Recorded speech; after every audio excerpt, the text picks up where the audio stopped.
ವೀಕ್ಷಕರೇ, ಇವತ್ತಿನ ವಿಡಿಯೋದಲ್ಲಿ ಒಣಮೆಣಸಿನಕಾಯಿ ಚಟ್ನಿಯನ್ನು ಯಾವ ರೀತಿ ಮಾಡಬೇಕು ಅನ್ನೋದನ್ನು ತೋರಿಸ್ಕೊಡ್ತಾ ಇದ್ದೀನಿ. ಮೊದಲಿಗೆ ಬಾಣಲಿಯಲ್ಲಿ ಹೋಳು ಮಾಡಿಟ್ಕೊಂಡಿರೋಂಥ ಈರುಳ್ಳಿಯನ್ನು ಹಾಕ್ಬಿಟ್ಟು ಅದಕ್ಕೆ ಸ್ವಲ್ಪ ಆಯಿಲ್ ಸೇರಿಸಿ ಬ್ರೌನ್ ಕಲರ್ ಬರೋ ರೀತಿಯಲ್ಲಿ ಫ್ರೈ ಮಾಡ್ಕೊಳ್ಬೇಕು. ಇದಕ್ಕೆ ಬೇಕಾಗಿರೋಂಥ ಸಾಮಗ್ರಿಗಳನ್ನು ವಿಡಿಯೋ ಕೊನೆಯಲ್ಲಿ ತೋರಿಸ್ಕೊಡ್ತೀನಿ. ವಿಡಿಯೋ ಇಷ್ಟ ಆದರೆ ದಯವಿಟ್ಟು ಸಬ್ಸ್ಕ್ರೈಬ್ ಮಾಡಿ. ನೋಡಿ, ಸ್ವಲ್ಪ ಬ್ರೌನ್ ಕಲರಲ್ಲಿ ಬಂದಿದೆ, ಇದು ಫ್ರೈ ಆಗಿದೆ. ಇದನ್ನು ಒಂದು ಬೌಲಿಗೆ ತೆಗೆದಿಟ್ಕೊಂಡಿದ್ದೀನಿ. ಈಗ ಒಣಮೆಣಸಿಕಾಯನ್ನು ಅದೇ ಬಾಣಲಿಯಲ್ಲಿ ಹಾಕಿ ಫ್ರೈ ಮಾಡ್ಕೋಬೇಕು. ಇನ್ನೂ ಸ್ವಲ್ಪ ಆಯಿಲ್ ಸೇರಿಸಿ ಲೋ ಫ್ಲೇಮಲ್ಲಿ ಫ್ರೈ ಮಾಡ್ಕೋಬೇಕು. ಯಾಕೆ ಅಂತಂದರೆ ಹೈ ಫ್ಲೇಮಲ್ಲಿ ಏನಾದರೂ ಇಟ್ಟು ಮೆಣಸಿನ್ಕಾಯಿ ಫ್ರೈ ಮಾಡಿದ್ವಿ ಅಂದರೆ ಅದರಿಂದ ಬರ್ತಕ್ಕಂಥ ಘಾಟಿಂದ ಕೆಮ್ಮು ಬರಬಹುದು ಮತ್ತು ಮನೆ ತುಂಬ ಘಾಟು ಹರಡ್ಕೋಬಹುದು.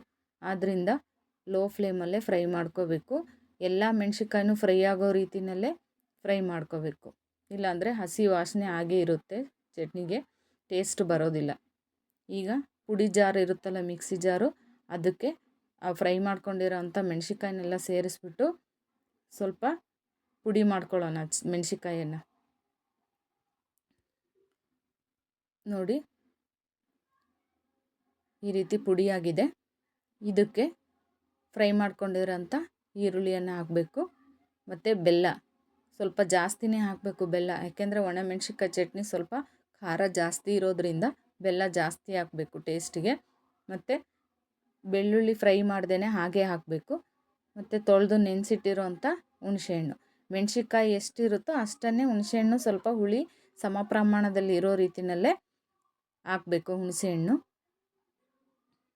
ಈಗ ಇದಕ್ಕೆ ಸ್ವಲ್ಪ ಉಪ್ಪು ಸೇರಿಸ್ಬೇಕು. ಅದಕ್ಕೂ ಕೂಡ ಉಪ್ಪು, ಹುಳಿ ಮತ್ತು ಖಾರ ಎಲ್ಲ ಸಮ ಪ್ರಮಾಣದಲ್ಲೇ ಇರಬೇಕು. ಸ್ವಲ್ಪ ಜೀರಿಗೆ, ಇದನ್ನು ಮಿಕ್ಸಿಗೆ ಹಾಕೋಣ. ಇನ್ನೂ ಸ್ವಲ್ಪ ಸಾಫ್ಟಾಗಿ ನುಣ್ಣಗೆ ಬರಬೇಕು ಅಂದರೆ ಸ್ವಲ್ಪ ನೀರನ್ನು ಸೇರಿಸಿ ಮಿಕ್ಸಿಗೆ ಹಾಕಬೇಕು. ಈಗ ರುಬ್ಕೊಂಡ ನಂತರ ಒಗ್ಗರಣೆ ಮಾಡ್ಕೋಬೇಕು. ಸ್ವಲ್ಪ ಆಯಿಲು, ಸಾಸಿವೆ ಹಾಕಿ ಒಗ್ಗರಣೆ ಹಾಕಿ ಒಗ್ಗರಣೆಯಲ್ಲಿ ಆ ರುಬ್ಬಿರೋ ಅಂಥ ಚಟ್ನಿಯನ್ನು ಹಾಕಿ ಆ ವಾಸನೆ, ಹಸಿ ವಾಸನೆ ಹೋಗೋ ಥರ ಸ್ವಲ್ಪ ಫ್ರೈ ಮಾಡ್ಕೊಳ್ಬೇಕು. ಯಾಕೆಂದರೆ ನಾವು ಚಟ್ನಿಗೆ ರುಬ್ಕೋಬೇಕಾದ್ರೆ ಸ್ವಲ್ಪ ನೀರನ್ನು ಸೇರಿಸಿರ್ತೀವಿ.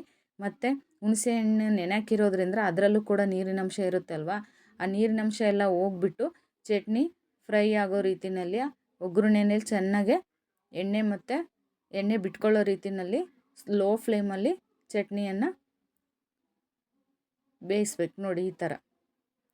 ಬೇಕಾಗಿರೋಂಥ ಸಾಮಗ್ರಿಗಳು: ಒಣಮೆಣಸಿನ್ಕಾಯಿ, ಆಯಿಲ್ಲು, ಸಾಸಿವೆ, ಜೀರಿಗೆ, ಬೆಳ್ಳುಳ್ಳಿ ಮತ್ತು ಈರುಳ್ಳಿ, ನೆನೆಸಿಟ್ಟಿರೋಂಥ ಹುಣಸೆಹಣ್ಣು, ಬೆಲ್ಲ ಮತ್ತು ಉಪ್ಪು. ಇಷ್ಟೇ ಬೇಕಾಗಿರೋಂಥ ಸಾಮಗ್ರಿ.